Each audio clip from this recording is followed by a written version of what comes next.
നമസ്കാരം. ഏറ്റവും സുരക്ഷിതമായ ഗതാഗത മാർഗമാണ് വിമാനയാത്ര.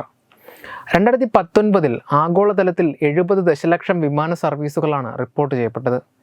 ഇതിൽ 8 അപകടങ്ങളിലായി 257 പേർ മാത്രമാണ് മരിച്ചതെന്നാണ് കണക്കുകൾ പറയുന്നത്. ലോകത്തെ ഞെട്ടിച്ച വിമാന ദുരന്തങ്ങളെപ്പറ്റി ആലോചിക്കുമ്പോൾ അമേരിക്കയ്ക്ക് നേരെ അൽ-ഖ്വയ്ദ നടത്തിയ 9/11 ഭീകരാക്രമണമാണ് ലോകം കണ്ട ഏറ്റവും വലിയ വ്യോമയാന ദുരന്തമായി വിശേഷിക്കപ്പെടുന്നത്. എന്നാൽ വ്യോമയാന ചരിത്രത്തിലെ ഏറ്റവും വലിയ രണ്ടാമത്തെ ദുരന്തത്തിനിരയായത് എയർ ഇന്ത്യയുടെ വിമാനമാണെന്ന് പറഞ്ഞാൽ നമ്മൾ വിശ്വസിക്കുമോ? 1985 ജൂൺ 23-നാണ് എയർ ഇന്ത്യയുടെ കനിഷ്ക എന്നു പേരുള്ള ബോയിങ് വിമാനം കാനഡയിലെ മോൺട്രിയലിൽ നിന്നും മുംബൈയിലേക്കുള്ള യാത്രക്കിടെ അറ്റ്ലാന്റിക് സമുദ്രത്തിൽ തകർന്നു വീണത്. വിമാനത്തിലുണ്ടായിരുന്ന 329 യാത്രക്കാർക്കും 22 ജീവനക്കാർക്കും ജീവൻ നഷ്ടമായി. പഞ്ചാബിലെ അമൃത്സറിലുള്ള സുവർണ ക്ഷേത്രത്തിൽ നടന്ന സൈനിക നടപടിയുടെ പ്രതികാരമെന്നോണം സിഖ് ഭീകരവാദ സംഘടനകളാണ് വിമാനം ബോംബ് വെച്ച് തകർത്തത് എന്ന് പിന്നീട് നടന്ന അന്വേഷണങ്ങളിൽ കണ്ടെത്തി.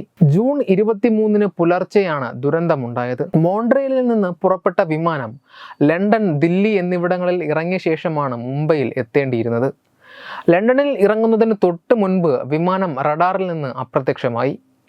വിമാനവുമായി ബന്ധപ്പെടാനുള്ള എല്ലാ ശ്രമങ്ങളും പരാജയപ്പെട്ടു. തുടർന്ന് വിമാനവുമായി അവസാനമായി ബന്ധപ്പെടാൻ കഴിഞ്ഞ സ്ഥലത്ത് അധികൃതരുടെ നിർദ്ദേശാനുസരണം ലോറൻഷ്യൽ ഫോറസ്റ്റ് എന്ന കപ്പലെത്തുന്നു. മൃതദേഹങ്ങളും ലൈഫ് ജാക്കറ്റുകളും തകർന്ന വിമാനത്തിന്റെ ഭാഗങ്ങളും കടലിൽ ചിതറിക്കിടക്കുന്നുണ്ടെന്ന് കപ്പലിന്റെ ക്യാപ്റ്റൻ അധികൃതരെ അറിയിക്കുന്നു. തുടർന്നുള്ള 3 ദിവസങ്ങളിൽ നടന്ന രക്ഷാപ്രവർത്തനത്തിലാണ് മൃതദേഹങ്ങൾ കണ്ടെത്താനായത്. മൃതദേഹങ്ങളിൽ മിക്കവയും മുഖത്തും കൈകാലുകളിലും പരിക്കേറ്റ നിലയിൽ ഉള്ളതായിരുന്നു. വിമാനത്തിന് സാങ്കേതിക തകരാറുണ്ടാകാനുള്ള സാധ്യതകളെല്ലാം അന്വേഷണ സംഘം ആദ്യം പരിശോധിച്ചെങ്കിലും ഒന്നും സ്ഥിരീകരിക്കാനായില്ല. ഇതോടെയാണ് ബോംബ് സ്ഫോടനം തന്നെയാകാം ദുരന്തത്തിന് ഇടയാക്കിയതെന്ന നിഗമനത്തിലേക്ക് അന്വേഷണ സംഘം എത്തിച്ചേർന്നത്. വിമാനത്തിന്റെ വാലറ്റത്താകാം സ്ഫോടനം നടന്നതെന്നും അത് വിമാനത്തിന്റെ എല്ലാ നിയന്ത്രണങ്ങളും നഷ്ടപ്പെടുത്തിയിട്ടുണ്ടാകാമെന്നും വിലയിരുത്തപ്പെട്ടു. പൈലറ്റായിരുന്ന ക്യാപ്റ്റൻ HS നരേന്ദ്ര എയർ ഇന്ത്യയിൽ അന്നുണ്ടായിരുന്ന ഏറ്റവും മികച്ച 5 പൈലറ്റുമാരിൽ ഒരാളായിരുന്നു എന്നാണ് സഹപ്രവർത്തകർ പറയുന്നത്. വളരെ കുറച്ച് സമയമെങ്കിലും കിട്ടിയിരുന്നുവെങ്കിൽ അദ്ദേഹം ദുരന്തം ഒഴിവാക്കാൻ ശ്രമിക്കുകയോ വിമാനത്തിന് എന്താണ് സംഭവിച്ചതെന്ന വിവരം കൈമാറാൻ ശ്രമിക്കുകയോ ചെയ്യുമായിരുന്നുവെന്നും വിലയിരുത്തപ്പെട്ടു. വ്യോമസേനയിൽ നിന്ന് എയർ ഇന്ത്യയിൽ എത്തിയ ആളായിരുന്നു വിമാനത്തിന്റെ കോ പൈലറ്റ് SS ബിന്ദർ. അദ്ദേഹം ഫ്ലൈറ്റ് എഞ്ചിനീയറും വളരെയധികം പരിചയസമ്പന്നനുമായിരുന്നു. ഇതെല്ലാമാണ് സ്ഫോടനമാകാം ദുരന്തത്തിന് ഇടയാക്കിയതെന്ന നിഗമനത്തിലേക്ക് വിദഗ്ധരെ എത്തിച്ചത്. കനിഷ്ക ദുരന്തമുണ്ടായ അന്നേ ദിവസം തന്നെ മറ്റൊരു വിമാനം കൂടി തകർക്കാൻ സിഖ് ഭീകര സംഘടനകൾ പദ്ധതിയിട്ടിരുന്നു. ടോക്കിയോ മുംബൈ വിമാനം ബോംബ് വെച്ച് തകർക്കാനായിരുന്നു പദ്ധതി.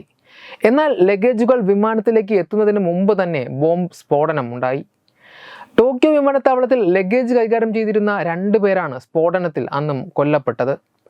ടോക്കിയോ വിമാനത്തിൽ ഉണ്ടായിരുന്ന സ്ഫോടനത്തിൽ 2 പേർ കൊല്ലപ്പെട്ട സംഭവം കൂടി ഉണ്ടായതോടെ ബോംബ് സ്ഫോടനമാണ് കനിഷ്ക വിമാന ദുരന്തത്തിന് ഇടയാക്കിയതെന്ന കാര്യം സ്ഥിരീകരിക്കപ്പെട്ടു. എയർ ഇന്ത്യ വിമാനം ലക്ഷ്യം വെച്ചാണ് ടോക്കിയോ വിമാനത്താവളത്തിൽ ബോംബ് എത്തിച്ചതെന്ന് കണ്ടെത്തിയതോടെ ആയിരുന്നു ഇത്.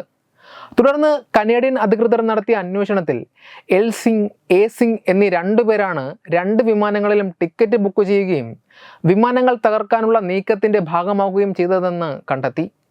ഒരേ തരത്തിലുള്ള പദ്ധതിയാണ് ഇട്ടിരുന്നതെങ്കിലും ഒരെണ്ണം പാളി. അമേരിക്ക സന്ദർശനത്തിനിടെ രാജീവ് ഗാന്ധിയെയും ഹരിയാന മുഖ്യമന്ത്രിയായിരുന്ന ഭജൻലാലിനെയും കൊല്ലപ്പെടുത്താൻ പദ്ധതിയിടുകയും അതുമായി ബന്ധപ്പെട്ട അന്വേഷണം നടക്കുന്നതിടെ FBI നിരീക്ഷണത്തിൽ നിന്ന് രക്ഷപ്പെടുകയും ചെയ്തവരായിരുന്നു ഇവർ. കാനഡയിലെ സുരക്ഷാ ഉദ്യോഗസ്ഥരുടെ ഭാഗത്തു നിന്നുണ്ടായ വീഴ്ചകളും എക്സ്റേ പരിശോധനാ യന്ത്രം കേടുവന്നതും അടക്കമുള്ളവ ഭീകരവാദികൾക്ക് സൗകര്യമായി. സിഖ് ഭീകര സംഘടനയായ ഖബ്ബർ ഖൽസയാണ് സ്ഫോടനം നടത്തിയതെന്ന് കാനഡയിലെയും ഇന്ത്യയിലെയും അന്വേഷണ ഏജൻസികൾ നടത്തിയ അന്വേഷണത്തിൽ വ്യക്തമായി. ഇന്റർനാഷണൽ സിഖ് യൂത്ത് ഫെഡറേഷനും സ്ഫോടനത്തിൽ പങ്കുണ്ടെന്ന് കനേഡിയൻ കമ്മീഷൻ ഓഫ് എൻക്വയറി കണ്ടെത്തിയിരുന്നു. ഓപ്പറേഷൻ ബ്ലൂ സ്റ്റാർ എന്ന് പേരിട്ട സൈനിക നടപടിയിൽ സിഖ് ഭീകരവാദ സംഘടനകൾക്കുണ്ടായ അമർഷമാണ് സ്ഫോടനത്തിന് പിന്നിലെന്നും അന്വേഷണത്തിൽ വ്യക്തമായി. അമൃത്സറിലെ സുവർണ ക്ഷേത്രത്തിൽ നടത്തിയ സൈനിക നടപടിയിൽ നിരവധി സിഖ് ഭീകരവാദികളാണ് കൊല്ലപ്പെട്ടത്. കനേഡിയൻ സർക്കാർ നടത്തിയ അന്വേഷണവും വിചാരണയും 20 വർഷത്തോളം നീണ്ടു. ബോംബ് നിർമ്മിച്ച ഇന്ദ്രജിത് സിംഗ് റയാത്ത് എന്നയാൾക്ക് 10 വർഷം തടവ് ശിക്ഷ ലഭിച്ചുവെങ്കിലും ഗൂഢാലോചന നടത്തിയവർ അടക്കമുള്ളവർ ശിക്ഷിക്കപ്പെട്ടില്ല. കാനഡ പോലീസിനും സുരക്ഷാ ഏജൻസികൾക്കും ഉണ്ടായ ഗുരുതരമായ വീഴ്ചകളാണ് സ്ഫോടനത്തിന് വഴിവെച്ചതെന്ന് കാനഡ പിന്നീട് പുറത്തുവിട്ട അന്വേഷണ റിപ്പോർട്ടിൽ ചൂണ്ടിക്കാട്ടിയിരുന്നു. സിഖ് ഭീകരവാദ സംഘടനകൾ ഭീകരാക്രമണം ആസൂത്രണം ചെയ്യുന്നുവെന്ന സൂചന കാനഡയിലെ രഹസ്യാന്വേഷണ ഏജൻസികൾക്ക് ഉണ്ടായിരുന്നുവെന്ന സൂചനകളും പിന്നീട് പുറത്തു വന്നു. ദുരന്തത്തിന് ഇരയായവരുടെ കുടുംബങ്ങളോട് കാനഡ സർക്കാർ പിന്നീട് മാപ്പ് പറഞ്ഞിരുന്നു. ഇന്ത്യയിൽ നിന്ന് കുടിയേറിയ കനേഡിയൻ പൗരന്മാരായിരുന്നു മരിച്ചവരിൽ അധികവും. ഇവരിൽ പലരും കാനഡയിൽ താമസമാക്കിയ ശേഷം അവധിക്ക് ആദ്യമായി ഇന്ത്യയിലേക്കുള്ള യാത്രയിലും ആയിരുന്നു. വെബ് ഡെസ്ക് തത്തുമൈ news. Powered by Jyotis. Realizing your dream home. Our ongoing luxury apartments projects are Crown near Karivattam, The Square near UST Global, White Manor near Achigal Ambalatra, and Evergreens Luxury Villas near Tirumala.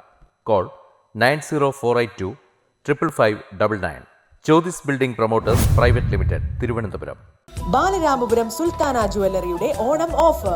ഏതൊരു പർച്ചേസിനും ഓണപ്പുടവ സമ്മാനം, ഒപ്പം ഓണക്കിറ്റുകളും. 10 പവന് മുകളിലുള്ള വിവാഹ പർച്ചേസുകൾക്ക് പവന് 5000 രൂപയുടെ കിഴിവും, അതിന് താഴെയുള്ള വിവാഹ പർച്ചേസുകൾക്ക് 3000 രൂപയുടെ കിഴിവും, ഒപ്പം സ്വർണ്ണ നാണയങ്ങളും ഗൃഹോപകരണങ്ങളും സമ്മാനം. പഴയ 916 സ്വർണ്ണാഭരണങ്ങൾ മാറ്റി വാങ്ങുമ്പോൾ വിലയിലോ തൂക്കത്തിലോ വ്യത്യാസം വരാതെ പുതിയ ഡിസൈനിലുള്ള 916 HUID സ്വർണ്ണാഭരണങ്ങൾ മാറ്റി വാങ്ങാൻ സുവർണാവസരം. ഈ ഓണത്തിന് പതിവിലും വ്യത്യസ്തമായി അതിശയിപ്പിക്കുന്ന ഓഫറുകളും ഓണ സമ്മാനങ്ങളുമായി Sultana jewellery, main road, Balaramapuram.